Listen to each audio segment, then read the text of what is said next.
আমরা আমাদের সমাজের স্বামী স্ত্রীর মধ্যে যে ভালোবাসাটা দেখি, তারা এগুলো তো কল্পনা করতে পারে না। আপনারা আমার সাথে ভালো জানেন এগুলো।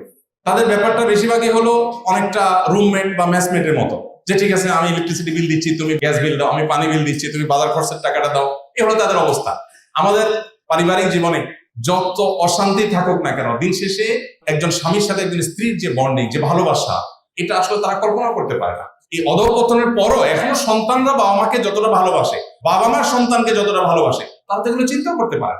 আমাদের এই সুখের জায়গাটাতে আমরা অনেকেই খুব যথাযথভাবে আমাদের উপলব্ধিটা সেভাবে আমাদের হয়ে উঠছে না, এবং আমরা হীনমন্যতায় ভুগি। অ্যাজ এ মুসলমান আমাদের ইসলামের চর্চাটা যেমন বাড়ানো দরকার, ইসলামটাকে বোঝা দরকার, ইসলামটা আমাদের পরিবারের মধ্যে খুব চমৎকার ভাবে গেঁথে দেওয়া দরকার এবং চর্চাটা বাড়ানো দরকার। এর ফলে কি হবে?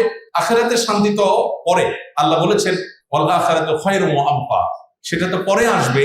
পার্থিব জীবনে আমাদের আল্লাহ তাআলা প্রচন্ড রকমের শান্তি, মানসিক সুখ, মানসিক সান্ত্বনা, মানসিক সমৃদ্ধি সেটা আল্লাহ তাআলা দান করবেন।